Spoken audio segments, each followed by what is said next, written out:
The Red Sea port of Hodeidah is a lifeline for millions of people in Yemen. Nearly 80% of the country's food imports has entered through here. Among others docked now at the port are UN ships carrying food and medicine. But due to a Saudi-led blockade of the country's entire air, land and seaports, they cannot enter. And for a country that faces the largest food crisis in the world, its impact has been immediate. Every month we feed 7 million people. These are people who depend completely on relief aid for their survival, and we import these commodities, the food, to help these people. So if we'll be unable to bring food into the country, if the supply lines, be it supply lines for food, medicine or fuel, will be disrupted, that will have grave implications on the well-being of these people. 7 million Yemenis are on the brink of famine, with no access to aid from the outside world. And now there is also an outbreak of cholera. Many, like Lubna Ali, 8-year-old who is suffering from the disease, is waiting for the help. Lubna was suffering from severe diarrhea and vomiting.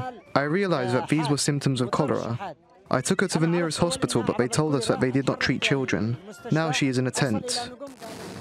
For more than 2 years, Iranian-supported Houthi rebels have been fighting against government forces backed by a Saudi-led coalition.